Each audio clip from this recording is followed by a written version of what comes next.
Stu, you know what I realized we didn't do last week? I just realized this. We started this at Black Hat and we never did it again. I'm going to fix this. Liquid death. Liquid death.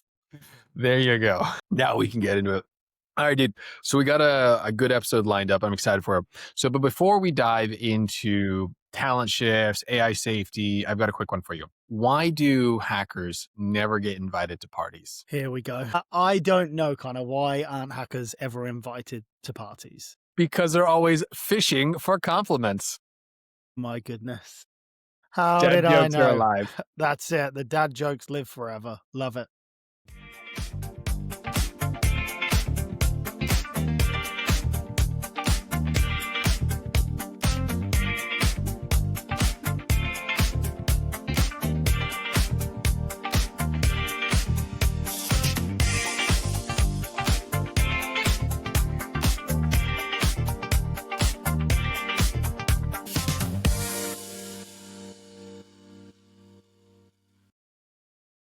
All right, let's get into today's episode. So we got jobs are cooling. Gen Z is skipping college. I want to understand like why Anthropic has thrown its weight behind California's new AI safety bill. So with all of that, let's get into it. So Gen Z is rethinking the college path. A new Axios piece recently shows that there are more young people who are still enrolling in universities, but the confidence in the ROI of the 4-year degree is slipping, especially as we have obviously AI reshaping white collar jobs. Meanwhile, we've also got the PBS report, a surge of interest in skilled trades where clear paths of mastery and steady income are winning attention. So it's interesting. We have right now both people are going to college, but it's getting shaky. We're seeing a higher degree of interest in these more skilled labor. So Stu, you're talking with candidates every day. I wanted to get your perspective on this. How is this shift showing up in the recruiting conversations that you're having? Yeah, it's a good question. And I think, yes, as like a parent, this is a very interesting time to be telling kids what to do, right? Because the guarantees aren't necessarily there in the same way that they were, let's say 15 years ago, as the default of, hey, if you go to a 4-year college, everything's probably going to be fine, which is what we were taught, like what we were told, right? Like, and I may or may not have followed the path, but that's what I was told. But the long and the short of it is where I'm really seeing this is at the entry level. Like, and I don't do as much hiring at the entry level, but you don't only have to go on to log LinkedIn and look at the comment section and look in the communities, and they feel like this path has failed them, right? And we're not even really there with AI yet. I think that is the industry as a whole, and it is only going to get accelerated as we look at corporate efficiency in terms of, let's use a really obvious example, and we talked about this when we had people on the podcast live in Vegas, which is, hey, why don't we just eliminate L1 SOC, right? Well, all good and well, but we just failed a generation of entry level. And again, we have a talent problem later down the line. But I think it's really clear it's showing up there. And I think, look, it doesn't help that it's been muddied with snake oil salesmen selling boot camps, linked influencers telling people that, hey, if you can get a job of 100K and if you just take my course after 6 weeks. So that certainly doesn't help. But the truth is there aren't, like, even 4 or 5 years ago, straight out of, let's say you got a comp sci degree or you got a, information assurance, whatever it may be, pretty solid chances to come out and get maybe, like, in the Bay Area, sure, a 6-figure job, but 80K, like 100K, like in a normal area. Now it's a fight, and most people are not getting out there. And I think this is just the beginning. You could throw in that, like, was security ever an entry level job in the first place, which is a highly nuanced argument that lots of people have different thoughts on. But the long and the short of it is, we've barely really seen the impact of AI, and already we're talking about a failure at the top of the funnel for the security community from a talent perspective. If people just give up the top of the funnel, like, then what, right? Like, we can't have AI to do everything. And in 10 years, if we wipe the slate clean of the future, the future engineers, the future CISOs, whatever it may be, it's an interesting and scary landscape. But on the flip side, I have the beauty of having a 3-year-old child, right? So and similarly, you are a parent to a young child. We have the beauty of patience right now. If you had if your child was 14 or 15 right now, Would you have confidence telling them to go to get a comp sci degree? The only no, short answer is no. I wouldn't know which way. There's no path that I could tell my kid who's 17, 18. They're like, "Hey, where do I go to college?" That I could be like, "Oh, by doing X, you will get Y." That conversation is gone, right? And so I just don't know what that looks like. Yeah, and it is just it is an interesting thought exercise. And again, we're probably fortunate that I guess in the stage that me and you are at, which is kind of similar in our career, which is we did the hard yards enough that we're seen as senior and executive level in that field specifically, like obviously individually, we're seen executive level. So we probably have some sticking power, but retooling right now would be very challenging as well because this is what we know. So it is an interesting time. And I think, look, the reality is right now, I still think America is pushing people towards college, but and we'll go into the jobs report very shortly.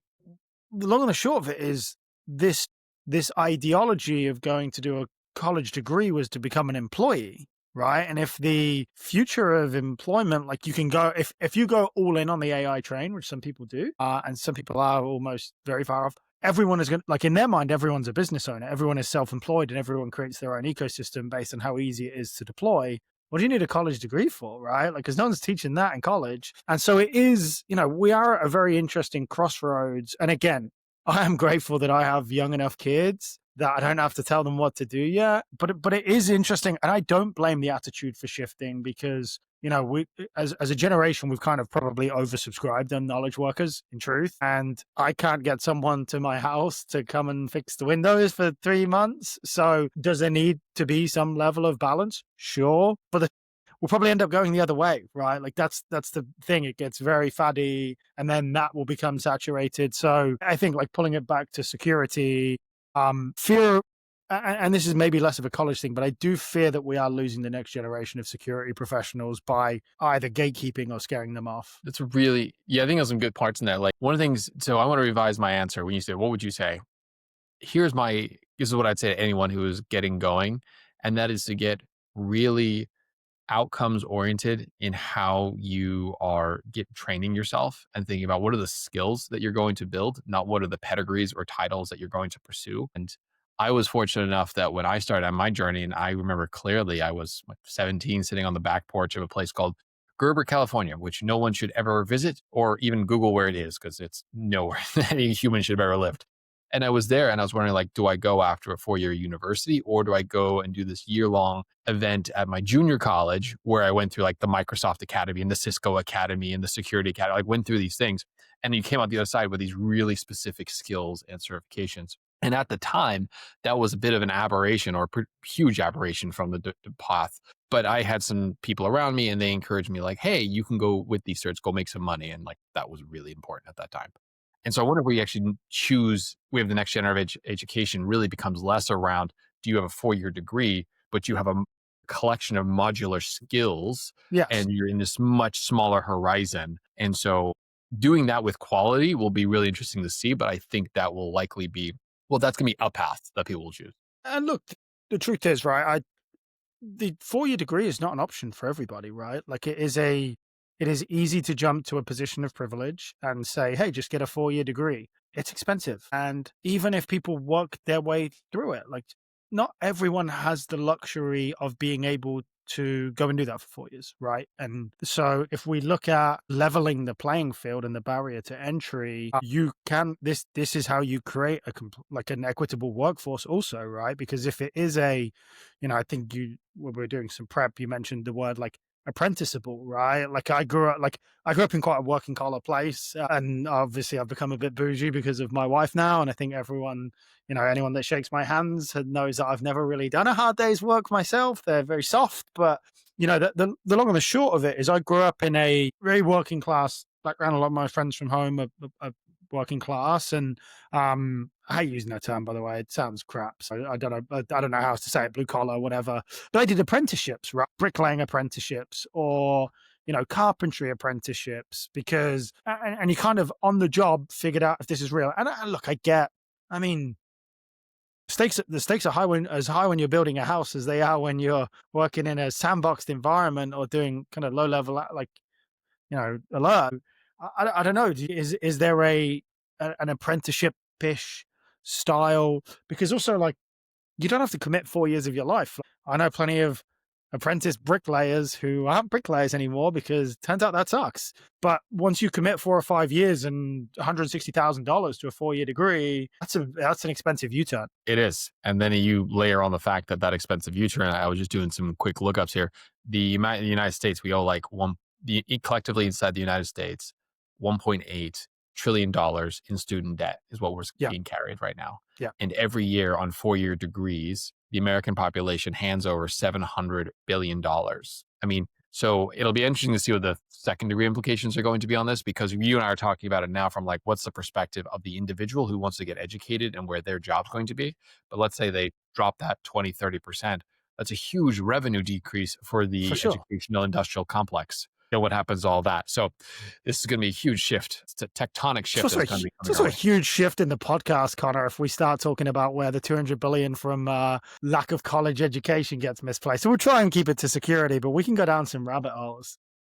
Yes, the rabbit hole is in effect here. So let's jump over to something else that caught our attention this week. So Yeah. Anthropic. So interestingly, California's lawmakers have set out with an new AI regulation. So SB 53, excuse me, just got a high profile endorsement from Anthropic, one of the leading AI labs. So unlike last year's more controversial take on this, which this bill isn't around really shutting the models down. It's more about requiring the documentation, red team reports, evaluation results, security protocols, but basically giving out a paper trail that goes along with that. And here's what I find, like what makes that totally fascinating is, look, tech companies usually fight regulation, but Anthropic's leaning in. And like to me, I think this signals a shift. Like maybe they see verifiable safety as a competitive advantage, not a burden. Look, for CISOs and executives, this takeaway is pretty clear. Like vendor diligence is about to change.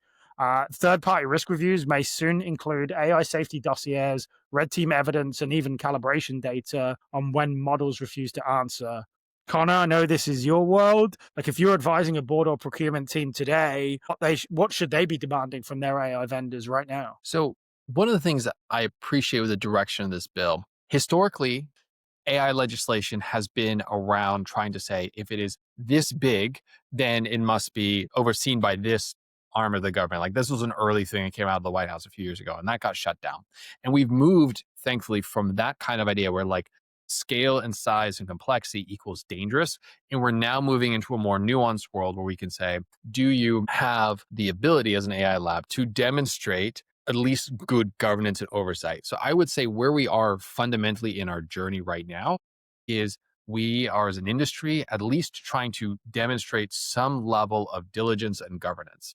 That's going to have a knock-on effect throughout the security community, because what that means is as this legislation comes out, if it passes, California tends to set the bar higher than most states. So if they do that, there's a potential for other states to come on. Most commercial entities will just say, what is the highest bar? And we'll just go achieve that. So if this law passes, then you will have AI labs that will then be putting forward documentation, be required to put forward documentation around safety, around security of these models. And then what that'll trickle down into is the rest of corporate governance will say, great, we have a high watermark to hit, and then that's going to flow down. So what I would anticipate looking forward in the near future is that we're going to see, if this passes, still an if, still lots of work to do here. But if they do this, then you are going to see frontier labs have to sign up and deliver this, which is then going to trickle its way through. CISOs are then going to turn around with partnership with their legal counsel and such and say, okay, if we're going to have a model that we're using off the shelf,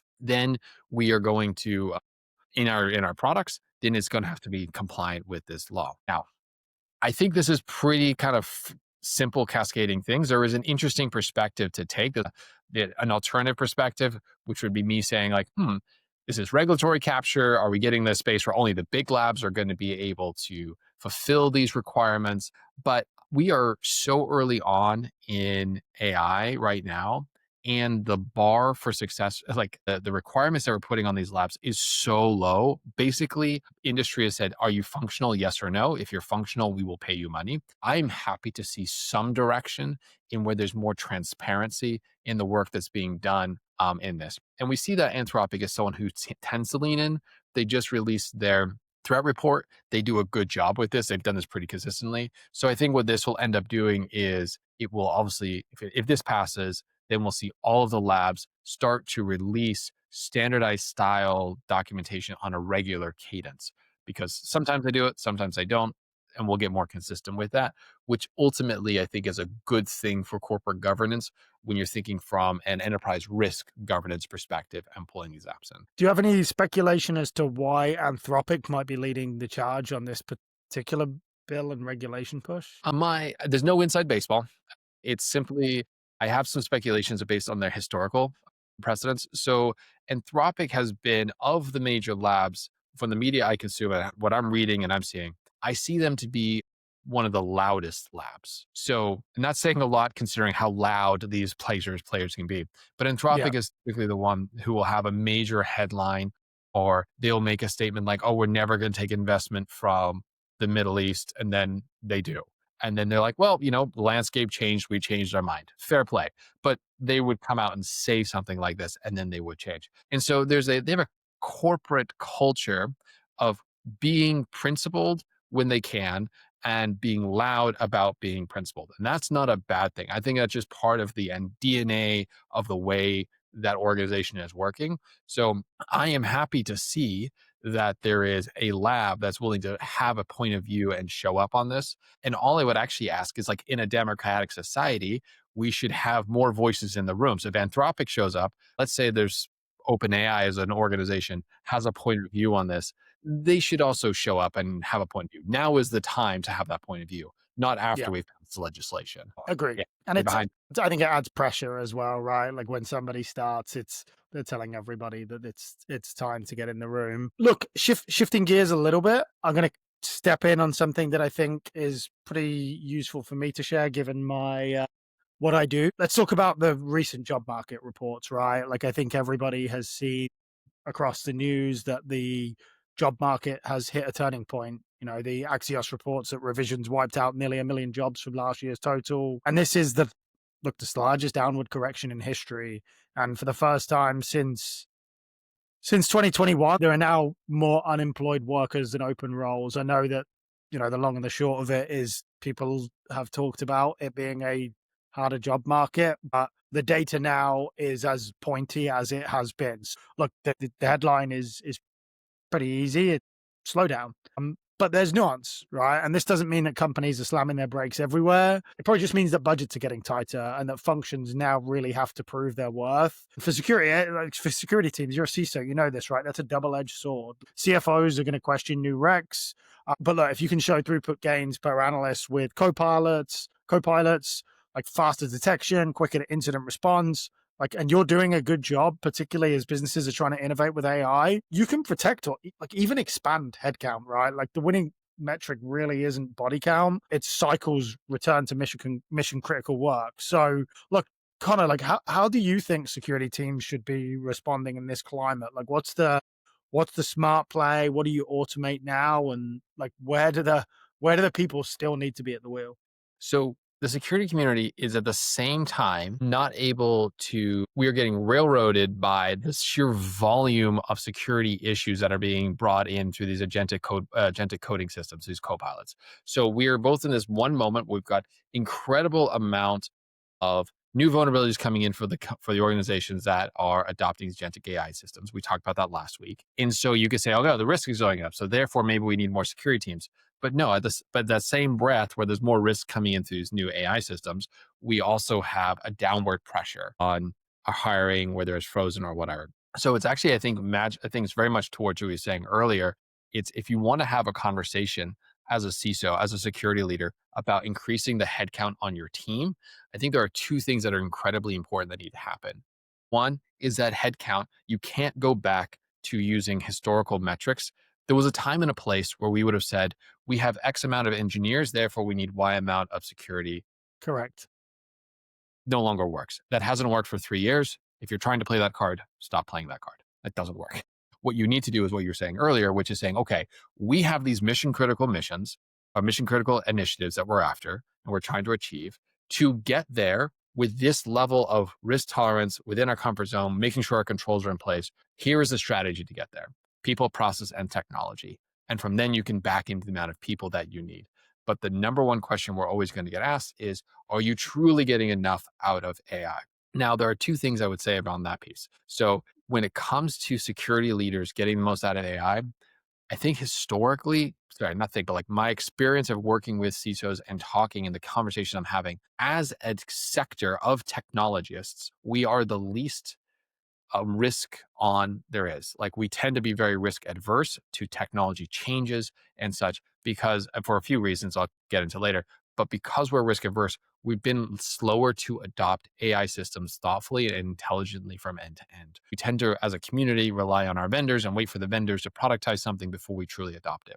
So what I would offer is that if you're a CISO and you want to get headcount because you can just clearly see that you just need more talent on your team, you actually need to start by saying, what are those 3 or 4 processes that are taking up a ton of time and a ton of cycles? And then draw them left to right and say, here's the process. And then find where do you want to put in AI systems to help get you some leverage. I'm not saying wholesale your life over to an AI system. What I'm saying is intelligently implementing AI into workflows get you two things, get you in a process where your team is truly documenting their process. They're finding efficiencies, what can stop, what can start, what can continue. You are getting leverage out of that technology.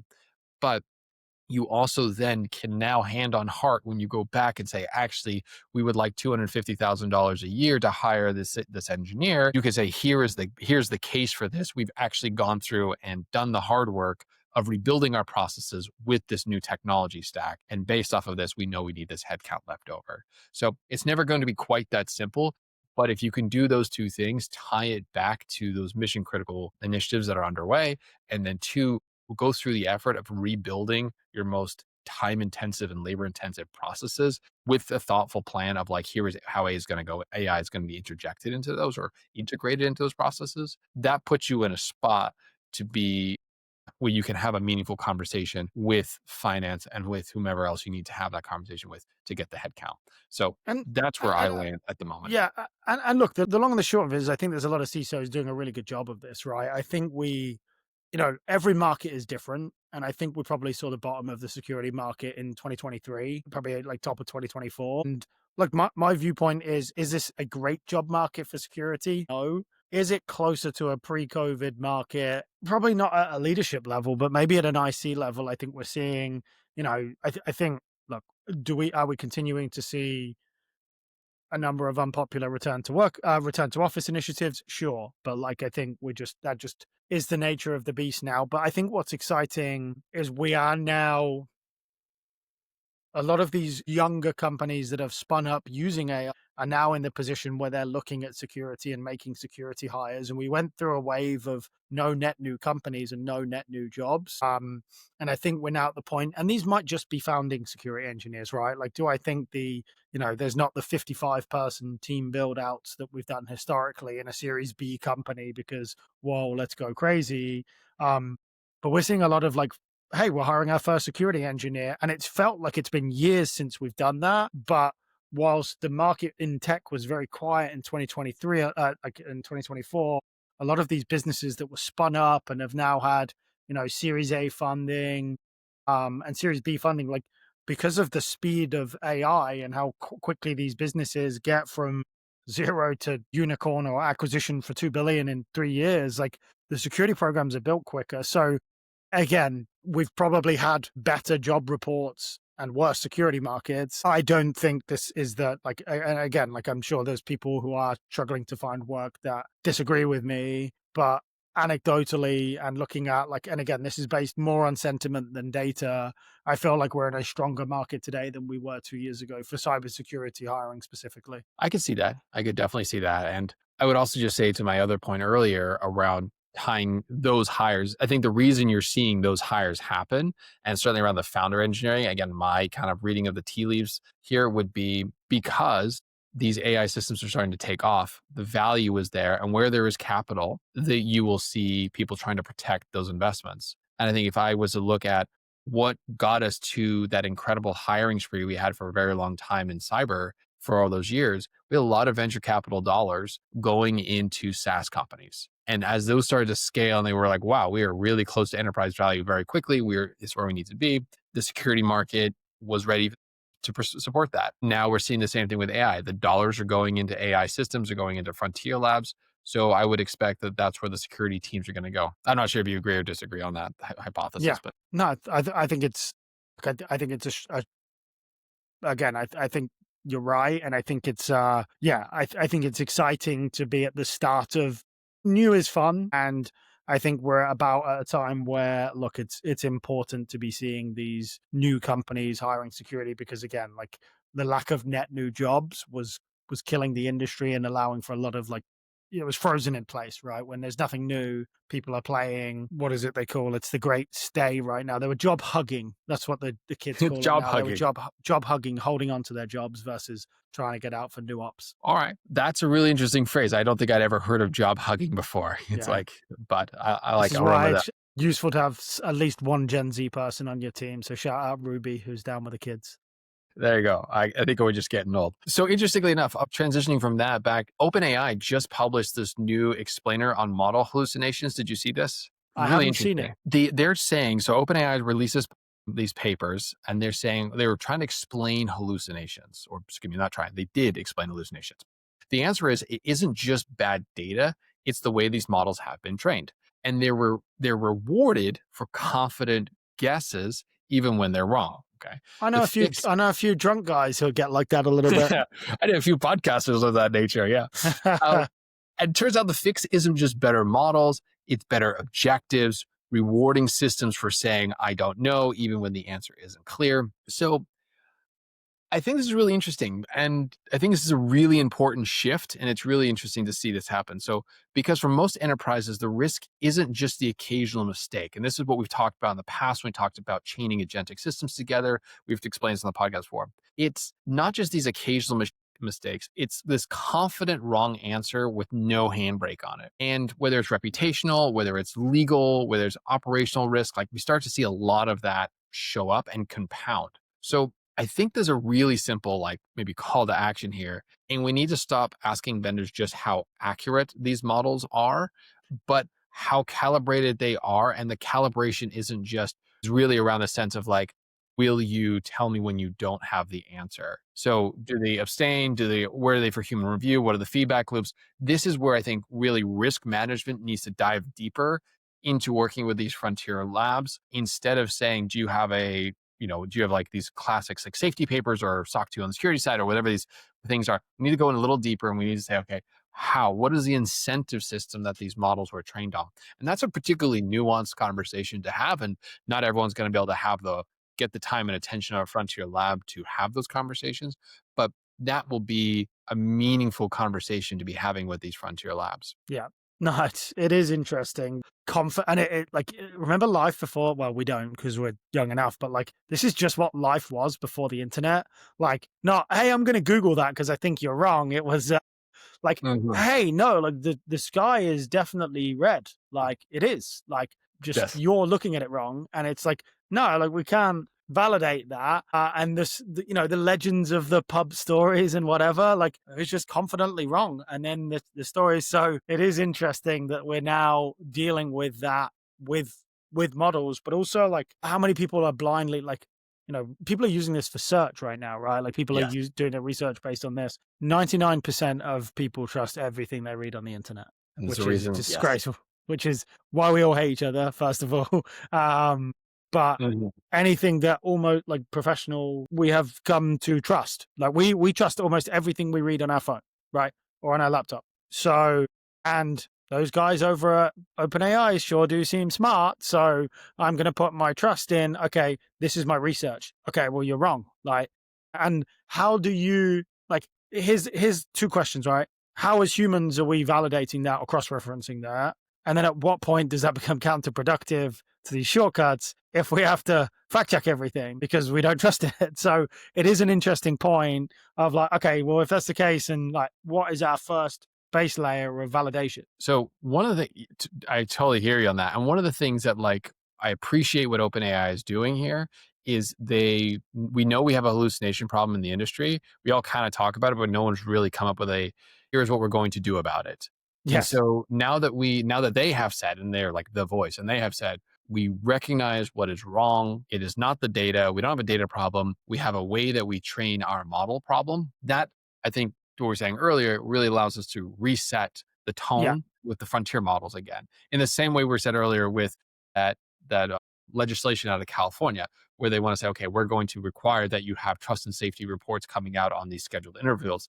It kind of resets the tone of the conversation. This is what OpenAI gets to do here, is they get to be the ones who say, we're going to raise our hands and say we're going to solve this. And how we're going to solve this is we're going to change the incentive structure in our reinforcement learning, or we're going to introduce new training techniques when we go against this to make sure that we're not encouraging hallucinations, but what Yeah. we're actually doing is we're encouraging it to raise Encouraging standards. IDK. I don't Yeah. know. We're like it will be interesting to see what the IDK percentage is. Yeah. And then, of course, like, what do you do when you have a whole agentic system like Yeah. workflow built out and they're like, and it fails out? So And we're back to humans again. there you go. Actually, so why don't we change gears then? I'm really happy to see about the hallucinations and we're dealing with models. This was brought to my attention by Gadi Evron today. I want to talk about the CVE Genie. So today, a paper dropped on Archive. I was on LinkedIn and it was Gadi Evron who brought it to my attention and it blew my mind. And here's this. So there's this new research paper that came out and they're calling it the CVE Genie. So it's a multi-agent framework that ingests the CVE entry and can rebuild a vulnerable environment and then automatically reproduce a working exploit. Okay, so they tested this with 841 CVEs that were released over 2024 and 2025. Of that, it succeeded in 428 of them. Okay, so that's a So half. 51% Yeah. hit. It's nuts. But what got me was also the cost per CVE that was ready to go for exploitation was $2.77. So I think the scale and pricing of this is what we need to be paying attention to because this totally changes the calculus. It used to be, back in the day, like as in 6 months ago, that if you were going to you needed a skilled exploit developer. You needed weeks worth of work to truly go from, you think there's vulnerability in the software, we're going to create an exploit, we're going to operationalize it, and then we're going to deliver that. What they have done is they've created a multi-agentic model that says for $2.77, you could put in CVE here and you have a 50% chance of having a one-hit exploit on the other side. So I want to get your hot take on this too. Like, where do you think? Do you think we land in this like commodity service where it is CVE in and exploit out? Does this what's the role of the defenders in all of this? Yeah, I mean, look, the truth is we've got to look at, I think it raises the floor for the defenders, but look, I mean, it's scary, right? You tell me this, like, I see this through the eyes of a horror movie lens, right? Which is like, the long and the short of it is, this is really cool, right? That's so fun. Like, look at what we can do. Great. That same automation can be weaponized by attackers. Yeah. Like, so it's all good and well, like, is a great use case, and this is really cool, and God is awesome, and appreciate the shout out. But like, I don't know, right? Like, this is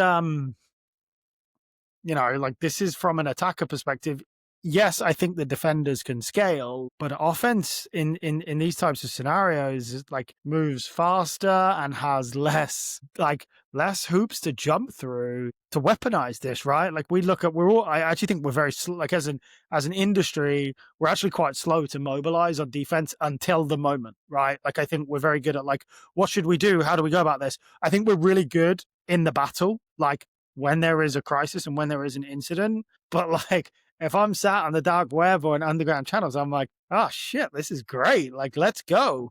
And so that scares me a little bit. And look, again, like, my business is created from hiring people to defend the chaos. So again, but like, I don't want to see stuff like this in the wrong people's hand. That's my thought process. I don't know where you sit. So I think the CVE Genie is turning exploit development from art into an assembly line for production. I mean, at $2.77 an exploit, that for me should be like the principal wake-up call for every security leader out there. Because I think you have two converging really problems, and I want to offer a solution to this, or a direction of a solution. But if you've got the cost of exploitation hitting the floor, and you've got the volume of vulnerabilities, remember we talked about this last week with Apria's report, going through the roof, you now have more of an attack surface an attack surface that's changing Yep. faster and the cost of exploitation is coming down, the way we think about defense really needs to change. And so, where I would offer into getting into solutioning here is we need to, as an industry, to your point, mobilize very quickly in thinking, how do we take the best of these systems and move it into agentic vulnerability remediation? How do we Correct. stop these problems? And it's not just patching production, it's going into the engineers, going into the IDE and creating those guardrails, taking the best that we have our frameworks that we have today and saying, let's get actually do the hard work and get it implemented. So that as the engineers continue to use agentic systems to write code, the security technologies along the way, we're trying to like bolster that such that we get to the end with applications that are hardened and more importantly, have runtime capabilities in there, or runtime protections in there as well. And the reason I would say that is because on the other angle, you've got a threat actor who's doing is doing the exact inverse of this in the volume of attacks and the cost of them getting really good. You're going to see more, you can see less cost, more volume, and they're going to hit your system.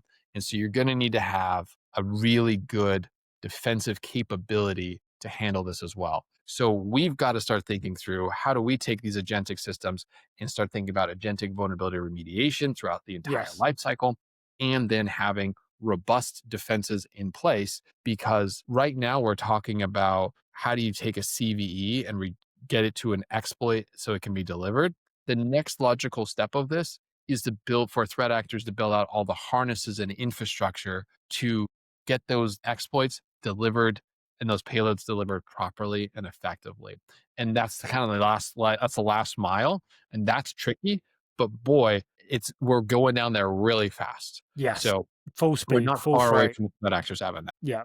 Yeah. I mean, look, and it's an interesting time, and yeah, I think like the long and the short of it is, if attackers scale, defenders can too. And look, leaders need to build that pipeline, right? So like, let's wrap this up with what execs should be doing like before next quarter. And I think it's going to be that. It's going to be, let's make sure that let's not fight the current when it comes to agentic coding systems or with our engineers putting more AI in there. But we as leadership community need to show up and say, we're going to help the CTO, we're going to help the VP of engineering hit their goals, but we're going to do it with safety and security first and foremost in mind. The rest of the executive team, this needs to be a tier one priority. If it's not, you're going to have more vulnerability, more of a vulnerable business. And that's why you really got to start thinking about this. Is not about software. It's like, it's the software that powers your business. More vulnerable systems results in more vulnerable business. So let's get that business where it needs to be. Get the benefits of it, but let's get the safety and security embedded in there from day one. So anyway, really excited to see, like, this was quite the hell of a week coming out of this. Yeah. We go on the one end, we have AI models trying to say we're going to make the world better by being more transparent and having more rigorous testing and more rigorous reports coming out. And on the other side, we've got research papers going out. Oh, by the way, the AI we have today is good enough to get you a 51% hit rate at $2.77 per exploit. So Yep.